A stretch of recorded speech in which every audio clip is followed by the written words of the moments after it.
and welcome to episode 57 of Friends of the Show. I am Stephen W. Skinner, and this is a podcast where I get to talk to some of the funniest people from Twitter. This week's friend is a very nice and funny writer, Maura Quint, at Behind Your Back on Twitter. We have a great chat about how she ended up co-founding Tax the Rich. We talk about her viral tweet about the Me Too movement, and we cap the whole thing off with some fun answers to a few great questions from our listeners like you. So I hope you enjoy Friends of the Show, episode 57 with at Behind Your Back, Maura Quint.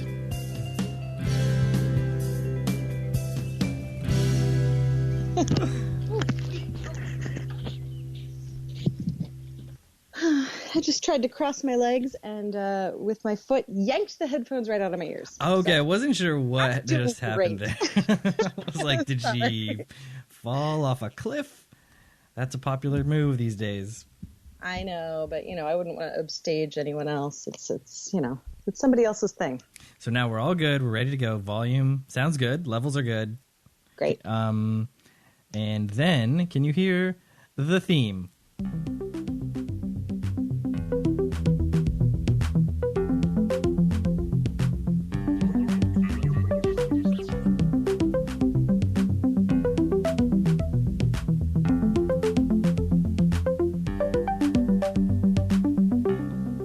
All right. Well, there we go. We're doing a podcast. So this week's friend of the show is not only a cool journalist and writer and very great and important Twitter user, but also executive director of the Tax March, who not only has important things to say, but a great way of sparking important discussion, and also does very funny jokes and is nice. It's at Behind Your Back, Maura Quint. Welcome to the show.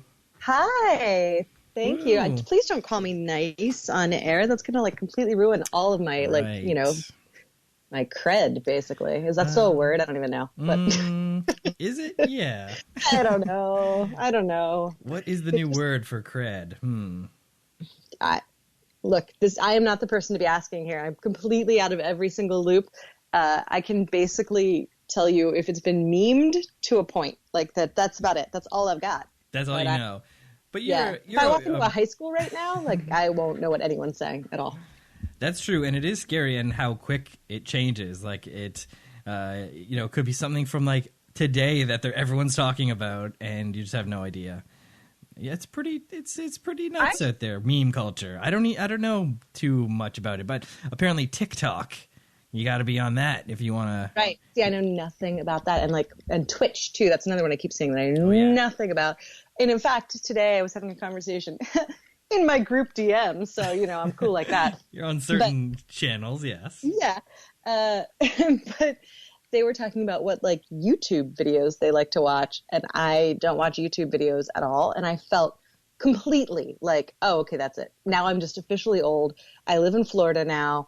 I can't see above the steering wheel. I'm upset that my grandkids don't call more, but also I'm kind of annoyed when they do because, I don't really like them that much. That's my life now. That's where I am, apparently.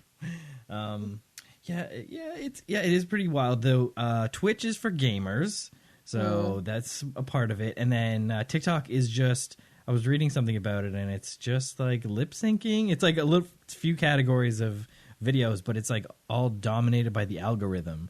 It's not the same timeline set up like the other ones are. It's just this is what you see on TikTok. It's these things, depending on what you click, hashtags you can click on and stuff. Maybe I need to join TikTok. Maybe I need to make that a thing. In my conversation today, they were telling me that because there are people, they watch these YouTube vids of people doing completely normal stuff, like these normal healthy people, and they watch YouTube vids of people unpacking groceries, I guess. Okay. And so when I heard that, I was like, all right, well, I think this is a market that I should delve into. And I've decided that my thing is going to be purchasing different ice cube trays and testing and reviewing the ice. I think that's it. That's going to be my thing. Buddy, I think you're onto something. Ice cube tray channel. And I'm going to speak in kind of an ASMR kind of soft sort of voice. Yeah, that's going to be so good. When you crack that ice. Yeah, it's going to be I think it's going to blow up, actually. I probably you're lucky that you're speaking to me now, because clearly I'm not going to have time. Everyone calling you the Ice Cube lady. That's right. Like, you would not be able to get on my radar. And I don't know how long it takes. Like, things are quick now. Like, what, a half a day? Yeah. Something like that. You knew Maura before she made ice? Like, yeah. Perfect. Well, I would definitely like and subscribe, and I'm sure a lot of our listeners would too, right? We got a lot of Maura heads out there tuning in. Oh, God. Oh, don't Jimmy Buffett me.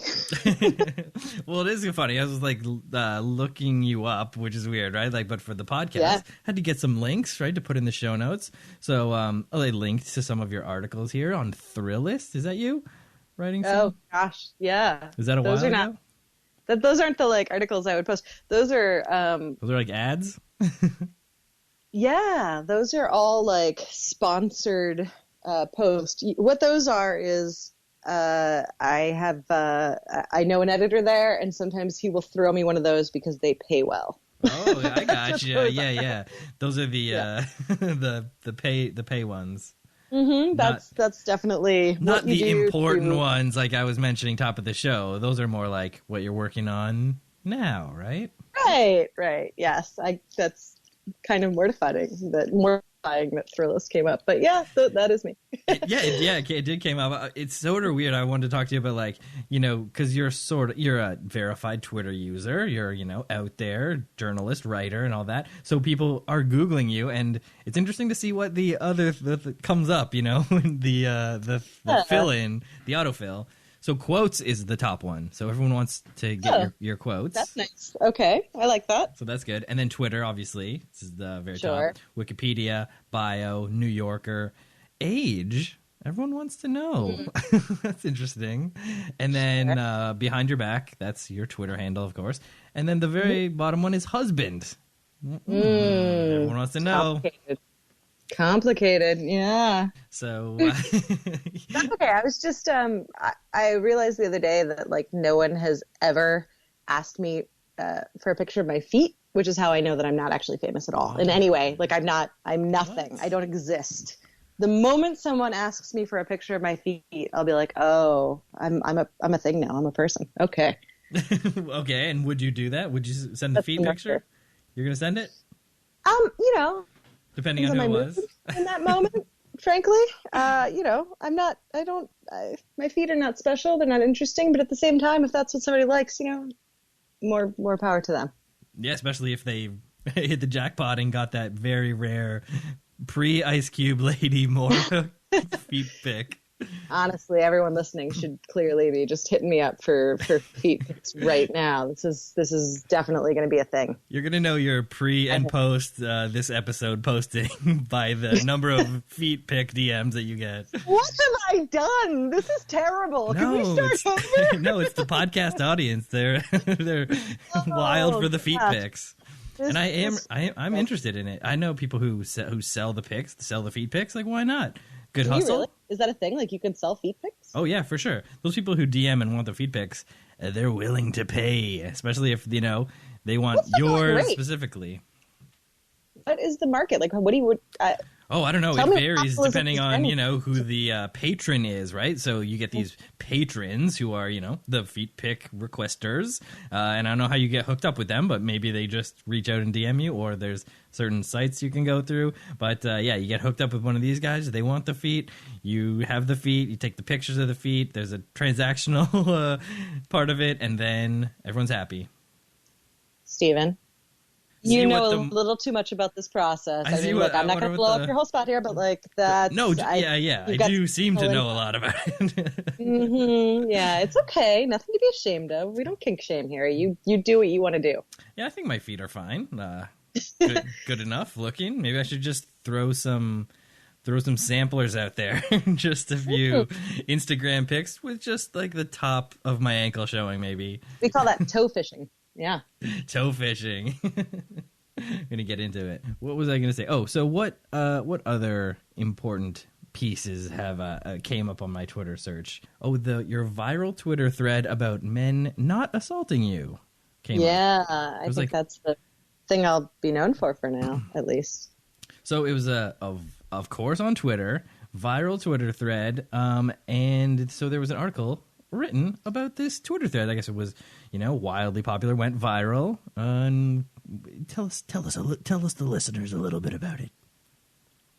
It was just, it was in response to everything that was going on with the Kavanaugh hearings and people sharing their stories of being assaulted. And it was really ultimately just sort of in response to kind of some of the victim blaming that was kind of happening in terms of, like, oh, if you get drunk, or, oh, if you're, wearing a short skirt and all that sort of thing. But so I just was tweeting out times where I was in possibly compromised situations with men who were attracted to me and interested in me, and who then, just acted like human beings. And so when they sensed that this wasn't going to happen, they said, okay, it's not going to happen. And they did not assault me. And the point of doing that was because I was really starting to feel like people were sort of just kind of accepting that, like, men can't help themselves, and this is just what they do, and you should know that all the time. And I think that that's really very harmful. Of course, men can make a choice. They're humans, and they can behave responsibly as well. It's the fact that there are individuals who don't, and we need to call them out as these people who have made these particularly terrible choices or are acting on evil impulses, and we shouldn't normalize what they're doing, because to normalize it is to sort of be like, well, boys will be boys, what can you do? And that's bullshit.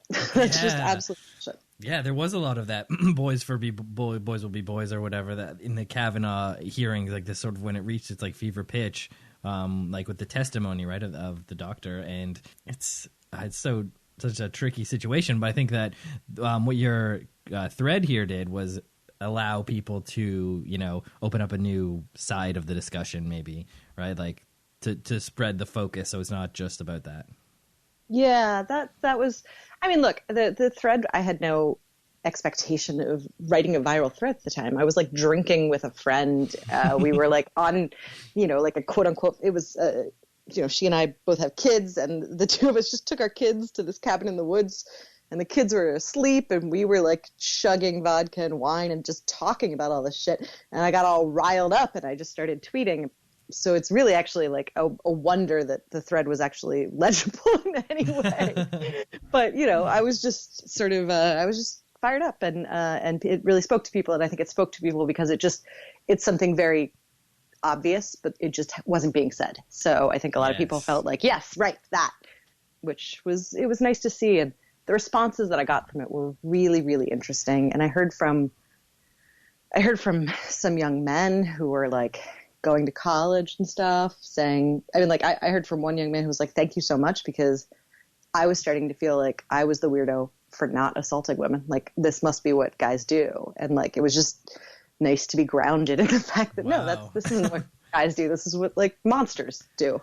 But so, also that's crazy that it's so sort of like indoctrinated in certain segments of societies, including like, the masculine, extra masculine parts of it, that's just like you could have second thoughts about it, or like, oh, is it normal to act like that? Because clearly that's how it's progressed to this level, right, where we have to have it out in the open with discussions about it and stuff like that. So I don't know. Yeah, it was pretty crazy, but it was really interesting. I was really touched to sort of be a part of that conversation for like in a minuscule way for a tiny second. A lot of people were very what I wrote, what I wrote, but the replies, people were very vulnerable and very open and very honest, and those were really that's the thing. That's what makes it go viral. Like everyone's sharing their little piece, and that's what makes that the thread and people looking at the thread, looking at the replies and the comments. So I bet it's a great way to increase the discussion and get maybe cathartic for some of those people to like share that and get it out there and hear from other people and connect with people who've had similar experiences. I think you did a good job out there in the cabin in the woods. Thanks. Well, what do they say? Alcohol always leads to great things. Everyone should drink more. Yeah, I mean, except for terrible wine coolers, which you mentioned in the thread. Oh, yeah. Well, yeah. When you're young, what do you know? You know, that's what you can get. That's what you can tolerate. Always start with the wine coolers. Maybe a Mike's Hard. Those are the high-end ones. I think we were like more on the off-brand kind of like, definitely there was like strawberry kiwi involved, that sort of thing. Yeah, that super fake strawberry flavor. Oh, yeah. Yeah, if it could be like a slushie at Dunkin' Donuts, then it's probably like also a wine cooler that I consumed. Oh, there was one other article that I found about you here on the old internet. Ooh. And I love how they call you a woman in the headline. Sure. That's a true statement, I suppose. Yeah. Twitter gave a woman 3 very different responses after she reported the same dick pic. Yeah. Again, I mean, that was just something people kind of picked up on. But Twitter is obviously such a weird, lawless sort of place where there's just complete, like, arbitrary enforcement of rules that kind of exist sometimes. It's a very ridiculous place. And everyone always comments on that. And it's frustrating. And we see it all the time and we know it's happening. But my experience, I think, was just sort of very like clearly defining that in a very obvious way because, I had one random weirdo who was tweeting this dick pic at me, and then I'd block him, and then he created another account like the same name but with one number off, like and do the same thing. The classic move, right? And he did it 3 times, and I reported it each time in the exact same way. And I got these like 3 notifications from Twitter. One being like, "Thank you so much. We've looked into it, and you're right, and that user has been suspended." And the next was just like, "Thank you so much. Unfortunately, nothing has whatever. They haven't done anything wrong, and perhaps you should just mute or block the person." And then I think the third was like, "Oh, thanks. We'll look into it. We don't know." But so it was like in real time, 3 exactly same scenarios, and I got completely different responses. So it was very indicative of exactly how arbitrary any sort of enforcement is on the site. Yeah, it is incredibly arbitrary. We've all seen like friends or people we know get banned or whatever about some innocuous tweet, but then real hateful people like threatening death to, people of color and minorities and stuff. And it's like, yeah, maybe there should be a better system.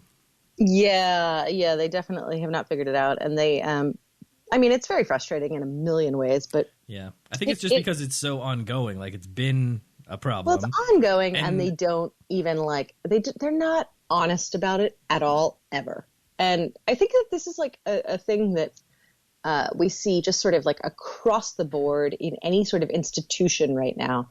There's such an awareness of being lied to. Like we're being lied to all the time by so many different individuals and organizations and heads of things. And it's infuriating. It's like, I understand, I suppose, the impulse to like, well, we'll just tell them this and that'll be fine. And there might have even been a time like where that kind of worked. Yeah, but it's always worked a little bit. Yeah, to some extent. But like, there's just, we're so inundated, and we have such an ability to call it out and to find others and to like reinforce these notions and to communicate with one another and share experiences and compare experiences, because there's a lot of that sort of self-doubt, that sort of gaslighting sort of, well, they said it's this and I don't feel like it is, but what do I know? Maybe they're right. I don't know. Like you can't internalize that. But social media makes it so easy to be like, oh, really? They told you this? Yeah, they told me that too. Like, yeah, it's like you can kind of build up your strength to combat the lies. And so that has changed among like people, but the institutions haven't changed. They have not like decided, well, maybe we should just start being honest and being a little like being more transparent. They're not doing that at all. So there's a lot of anger and frustration. Yeah, their main thing is the status quo. Which status quo. Keep it going, right? It's easy. A lot of people make money off of it, It's so easy to just keep it going. Mm-hmm. Yeah, it's not working anymore. No, and the internet is really messing all the status quo stuff up, right? Like certain industries are getting heavily disrupted, and certain ones have been able to like stave it off a little bit and extend their life by adapting a little bit. But then other industries won't be able to. Oh, it's very interesting what's going to happen. I don't know. Yeah, it's definitely like we're very much in flux, and it's interesting. But it's interesting in that sort of like Chinese proverb, may you live in, or Chinese curse, may you live in interesting times kind of interesting. Like, exactly. That's not something you actually really want to be a part of per se. But, you know, I mean, we're definitely in flux and things could get better. We have the ability and capacity to make things better, especially now that we are starting to identify some of these problems. And we have certainly not spoken all of them culturally at all. But we're tiptoeing in to calling these things out by name. And that is a really important step to then making changes. So, you know, fingers crossed that's the way we're moving, but who knows? It could go the other way too. We could all just adjust to the new normal and become complacent in some new horror. You know, either way. Geez, we adjust so quickly. That's what we're good at. Like we just get used to it, things so quickly that it's just like, oh yeah, this is just how it is now. This is how it is. It's fine. Well, is it? Is it fine? We'll know in 200 years. Yeah, I know. I can't wait to look back on that because, you know, I know we're just on the brink of like living forever, right? So I'm figuring I'm still young enough to get in the game on that once they discover immortality. Yeah, that one guy, he's made the prediction, right? That AI guy. Right. And it's like 2030 something. Yeah, it's pretty close. Like that. We'll be around. We'll get plugged into the Matrix. Man, I hope not. Gosh, I just cannot wait for like Oblivion. It sounds so restful and wonderful. Which color pill is that?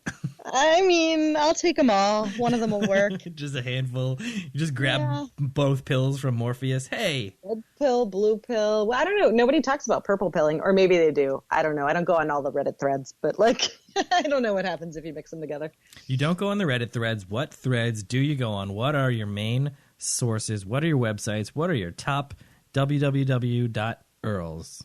Well, like, actually, it was funny on my phone the other day. Occasionally, I don't know if I guess this is like the thing that iPhones do. It like suggested to me what to go on, like based on your location, you want to go on this. And I was like, every time, no matter where I am, my phone is like, based on your location, you want to go on Twitter. Like, that was just it. Like the world. I was like, yeah, I get it. Okay. You don't have to base it on location. Obviously, that's where I spend most of my time. Thank you, phone. You're really smart. That's weird. Really so it's like hotspots where you have checked Twitter before. It's like, hey, listen, when you're here, we know you like to check Twitter.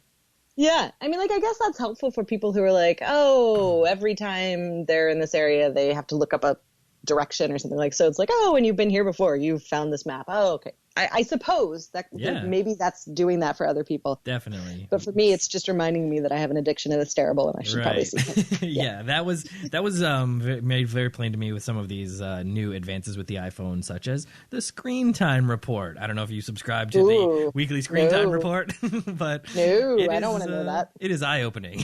So, but I think it's good because, you know, for sure it like helps me be like, okay, that was a bit much this week. I can cut it back.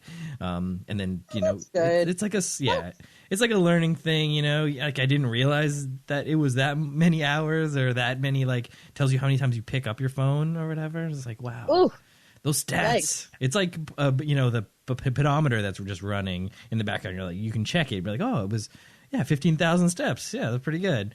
Or like that's why the problem is I'd probably use it as like a competitive thing. Like, oh, I did it, 70 hours this week. Oh, I can beat that. Let's go. Here we go. Come on. I'm going to hit 100. No problem. It's like it's late Sunday night. She's like, go to bed. Mom, I'm going to bed. We're like, no, I have to beat last week's record. Got to get in my internet steps.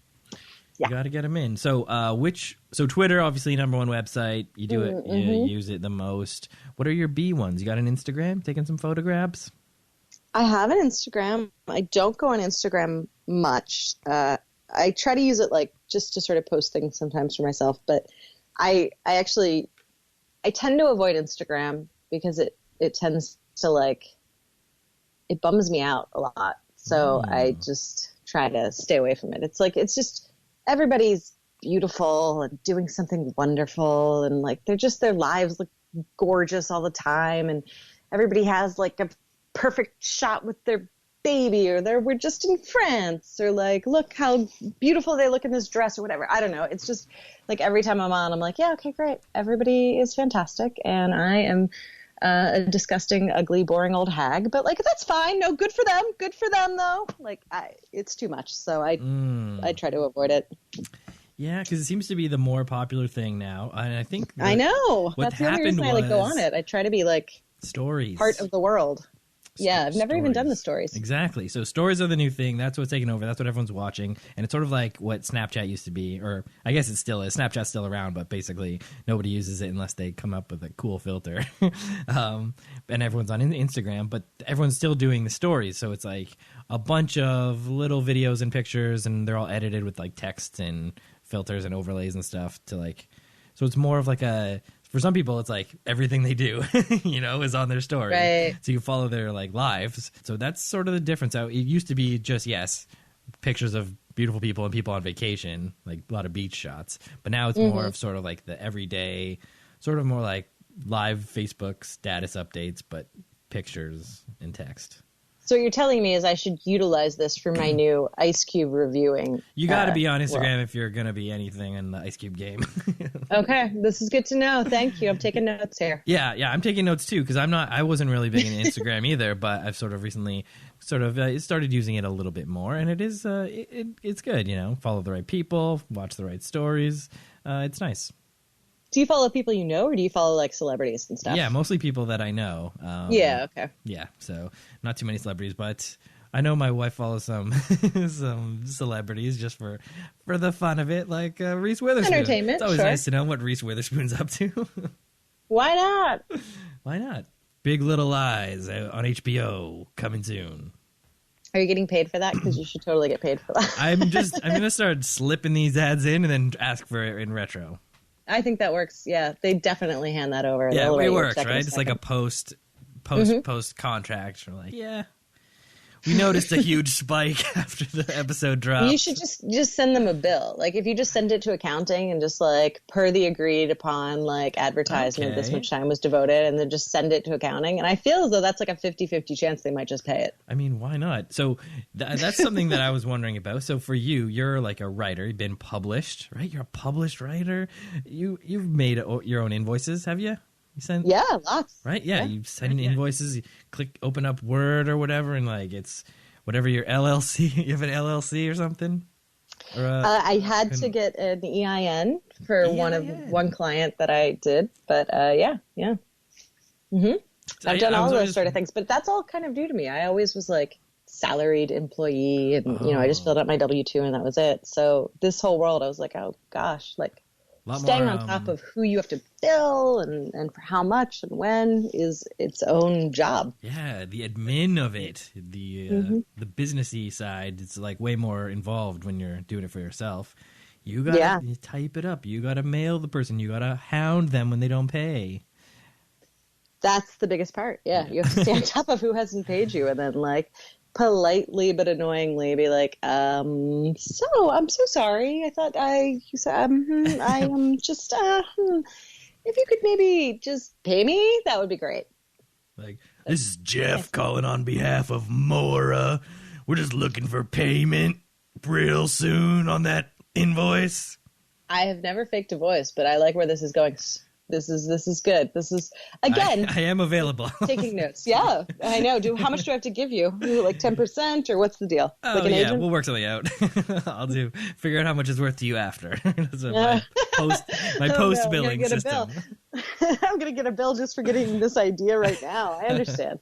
I'm typing up the invoice, trying to figure out a cool name for my company. Well, now I'm just thinking of Skinner puns. So like I'm not even gonna. I'm sure you've heard them all, so I'm not gonna go down that route. But yeah, a lot of great Skinner puns. Your name is a good pun. I like to think of it as everyone's saying Mora, Like, more of this, more of that. I like that. That's good. Yeah. That's good. You ever get that? No? Not really. No. I don't actually get much anymore. Like, I got used to get Tamara a bit. Okay, like, yeah. A bit, but not really so much. I don't know. No one talks to me, so it's like hard to hear the puns. Maybe they're making them about me, but I'm not actually hearing them. Right. It's very possible, yeah. So, well, let's get into it. You're a bit of a muckraker. You're doing activism. I've raked a bit of muck in my day. You're raking the muck, and you're the executive director of Tax March. Everyone knows what that is, right? But for the listeners who don't, maybe you could tell us. Well, back in 2017, right after Trump got elected, of course, there was the Women's March on Washington, which was this massive protest and march across the country that took place in different places. And the day of, or the day after the Women's March, a comedian that I know, Frank Lesser, tweeted out that the next march should be on April 15th to demand Donald Trump release his tax returns. I retweeted that tweet. that was my big contribution here. It's a good idea. Yeah, but in doing so, I watched it blow up, and I watched everyone be like, "Hey, that's a good idea," and people got really into it, and they started setting up their own like Facebook event pages and fully throwing themselves in. And I reached out to Frank and asked him, because everyone was going to him being like, you should organize this. So I said, do you need help? Because I've done a lot of, event and nonprofit. So like, is there anything I can do? And he was like, yeah, absolutely. Like, I do need help. And he pulled me in, and just sort of volunteering. I just did that fully voluntarily through the April 15th marches, which took place in over 100 cities across the country. And we had over 125,000 people in the streets demanding Trump's tax returns, which was amazing. And then, there's this thing where it's like, all right, you spent all this time and you did this. Now what? Mm-hmm. Does this go somewhere, or are you done? Is that all you're doing? And, we thought about it a lot, and we spent some time and we looked around. And one of the things, like, I've spent a lot of time in nonprofits, and I feel like one of my executive directors that I worked with, she used to complain all the time about vanity charities. Like, someone is just like, I want to lead a nonprofit. And so they're like, I'm going to fight cancer, and it's going to be, Mars Angels, I don't know, whatever. Like, and I'm just going to raise money, and it's all going to go to like cancer research. And there's a frustration because it's like, well, a ton of people are already doing that. Couldn't you just lend your efforts to what they're already doing and strengthen those efforts rather than trying to like divert? I mean, it's not bad to have more than one, but like there are points where it's just like you're not actually helping now. You should really find something that exists and like lean in on that. So I was very like cognizant of that, and was really kind of looking like, oh, can we like merge this into something that exists? And in trying to figure that out, I recognized that I shouldn't say I, but we recognized that there really wasn't. There was not really a group that was solely focused on tax fairness and focusing on like grassroots efforts. There were certainly organizations that like were wonky and policy based. Like Americans for Tax Fairness is a fantastic organization. They put out great information, but they weren't working with people on the ground. They didn't talk to organizers and activists. So more like a think tank. Yeah, they're much more they're policy based, and we work with them all the time.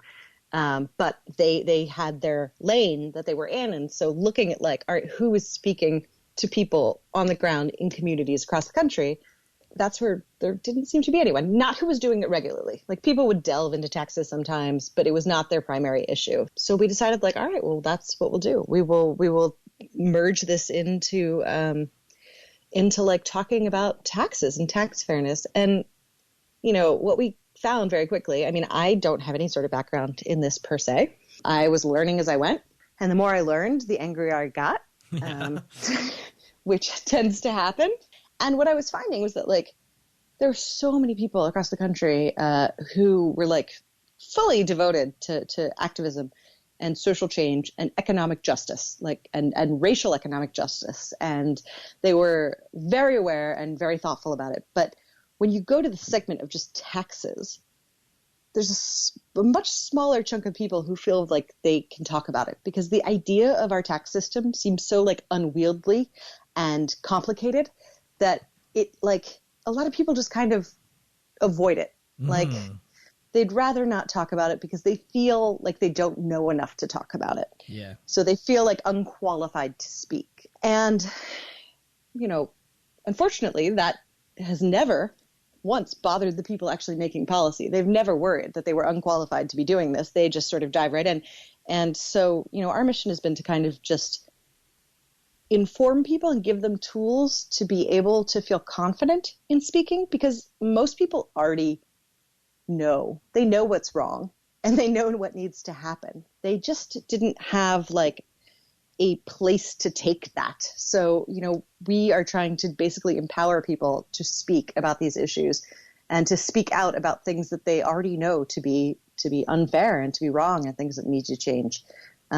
So we've been doing that for the last 2 years. We have worked with a ton of organizers across the country on a lot of different efforts. We put in a lot of work fighting against the GOP tax bill that happened in the end of 2017. And we recently launched our new initiative, which is the Tax the Rich campaign. Yeah, tax the rich. That's right. Exactly.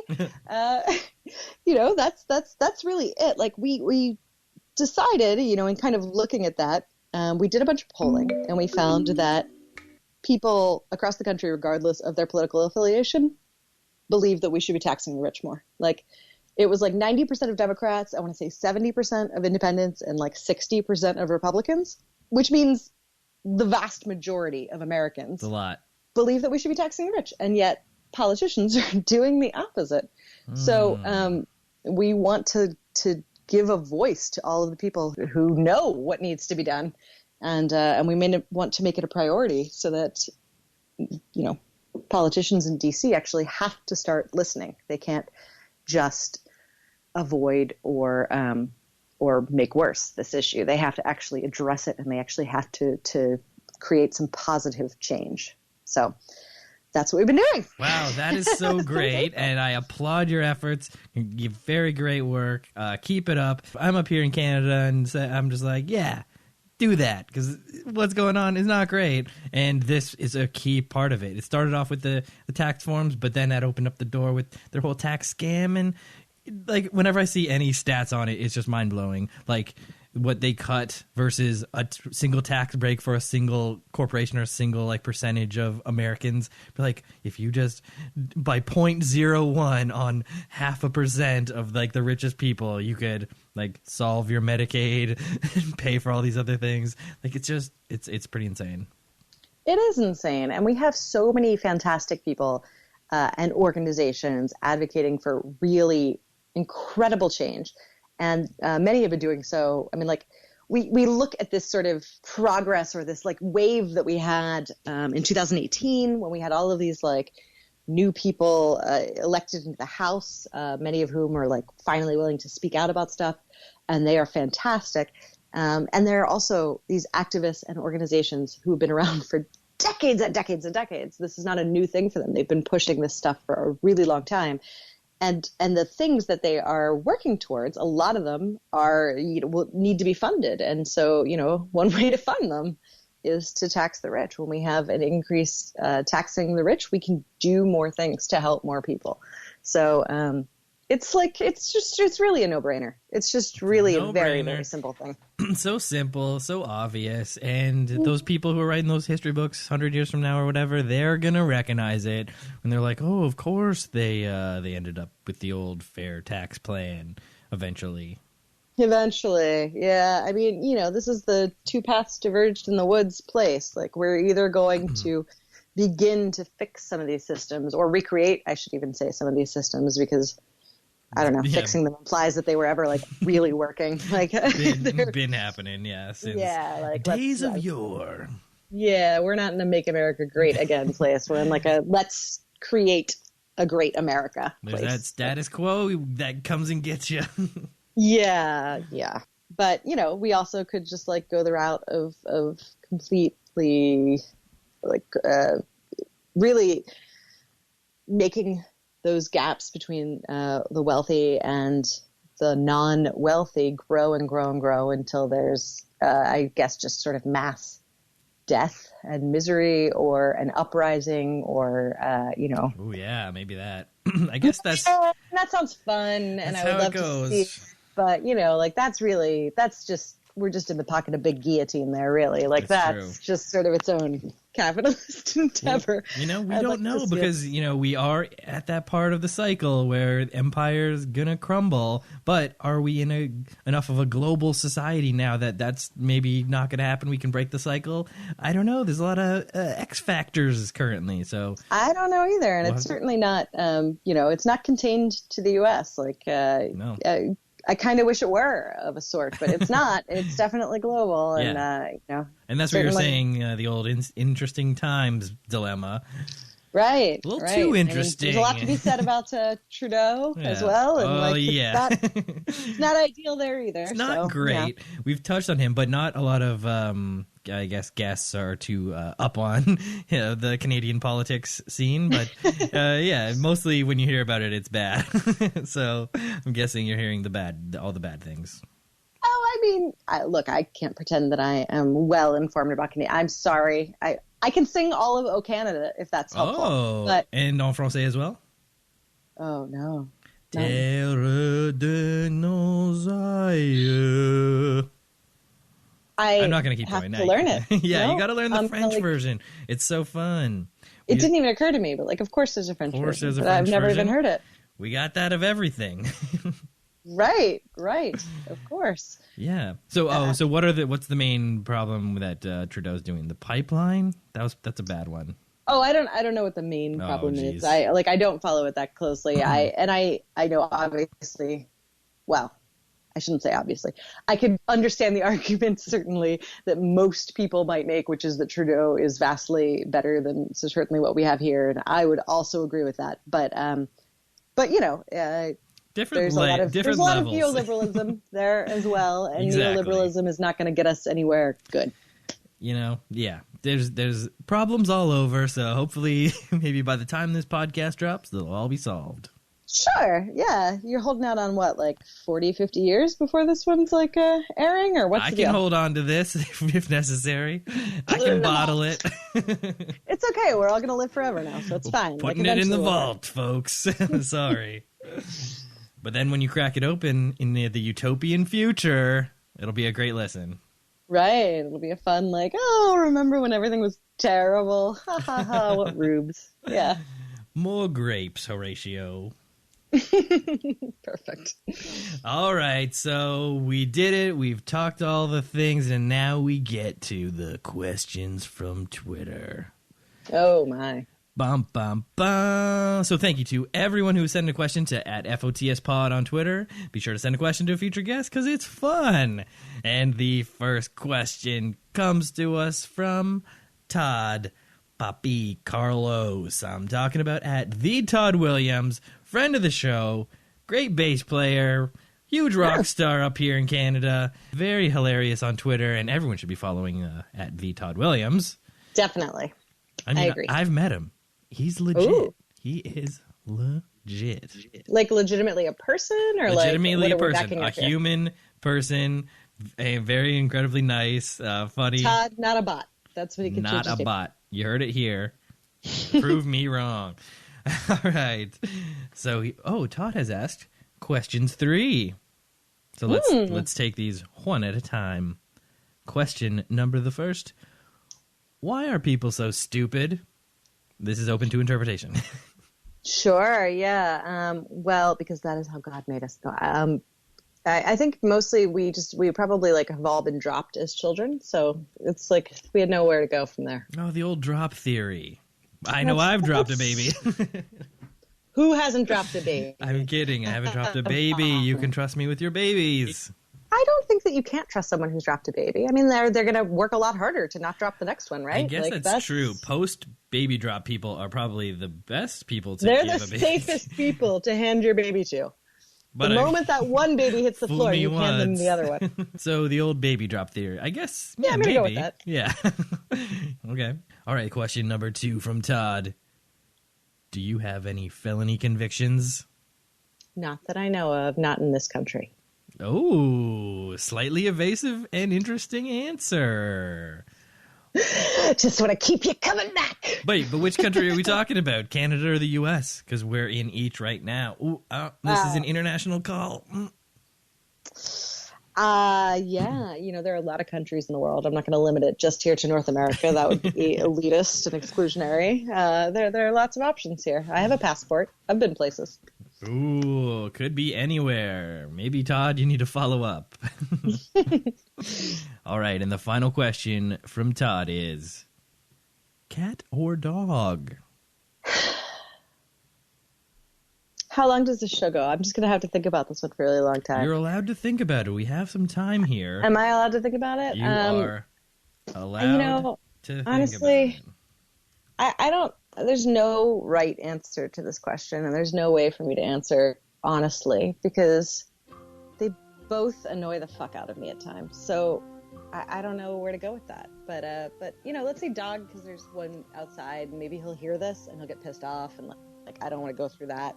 It would be very awkward walking out. So dog. Dogs are great. Love dogs. Going with dogs. And the answer, I'm looking at the big board, that is correct. Thank you. Oh, wait. No, Todd is shaking his head. While he's walking right now, he's shaking his head. No, that is incorrect. He thought the answer was cat. Well, just because I'm a girl doesn't mean I have to like cat. Come on. Get out of your gender norms. Yeah. Bullshit. All right. So this is 2 versus 1 here. Sorry, Todd. The answer is, in fact, dog. And what a good boy he is. So thank you very much, Todd, for those great questions. And let's keep the questions a-rolling. This next question comes to us from friend of the show, Llama in a Tux. I'm talking about Kevin. Recently minted friend of the show, season 2. And his question for Maura. How big is the biggest seagull, do you think? Like, pretty big? Like, really fucking big. Like, really big. RFB. Really, really big. I mean, like, you think about it. There is an island made of trash, right? And, oh, yeah. And so there's got to be, like, some seagull just fucking living there, just, like, ingesting so much trash all the time that, like, it's just, there's got to be a giant trash seagull. A giant trash seagull. Our new children's book. Yeah, I'm pitching that immediately. Trashy the seagull lives on Garbage Patch Island with some of his friends. Seagull. Someone posted a tweet. There was a baby shark that had a bunch of plastic in its stomach. It was found. And, of course, there's a very popular Baby Shark song. I have heard it once or twice, yeah. But I don't remember a verse that was all, baby shark died from plastic ingestion. Like, I don't remember that part. Yeah, it was like... But maybe I haven't heard the whole thing. Like, plastic bags, do. Sorry, there, listeners, if that is now in your head. I apologize for that. You don't apologize. You wanted to do that. I wouldn't have done it if I didn't. All right, so thank you very much, Kevin, for the great question. And now we have reached the final question for Maura. Submitted by friend of the show, Malt_Skull on Twitter.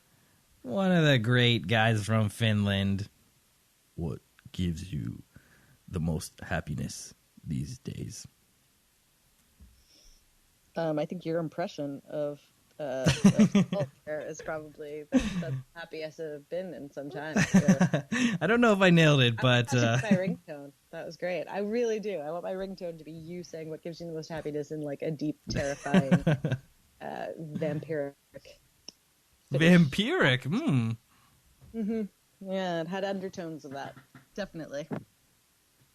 Vampire undertones. You've heard that before, I'm sure. I get it. I get it from time to time. Yeah. I didn't think I was paving any new ground there. Beyond that, happiness, is a very elusive and strange beast, and it comes and goes and is many things and nothing. But in very, very simple, pure, momentary ways, it's probably my children making fun of me, which is hilarious, and probably like watching old Jeopardies with W. Gladstone and beating him gives me a lot of joy. So those moments are probably the happiest. Beating old Gladstone on the old Jeopardy box. That's always fun. It's a high. Everyone should try it. Big Rush. Well, that's a great answer. All right. Shout out to the fam. Shout out to Alex Trebek, fellow Canadian. That mustache. And he's stepping down. I know. It's very sad. But it had to happen. That's happy. Wish him all the best. All right. And the second question and final question. What's your favorite movie theater snack?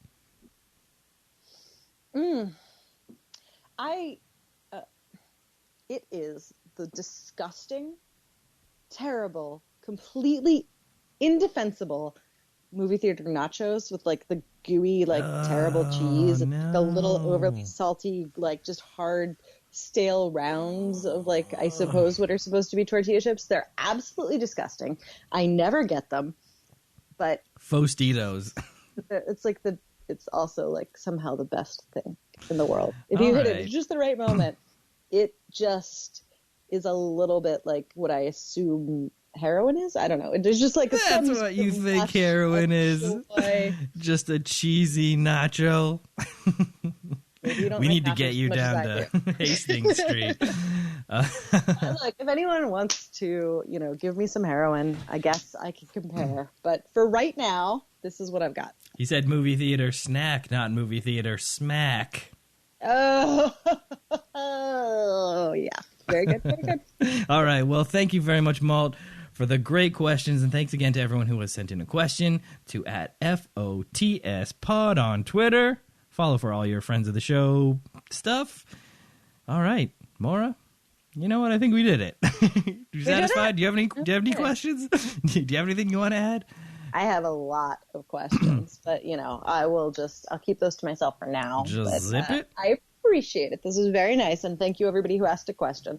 Thanks everyone who asked a question. Thanks to everyone listening, and be sure to follow Maura on Twitter @BehindYourBack. Be sure to support tax march events in your area. Yay! If you're in the United States and you want to taxmarch.org.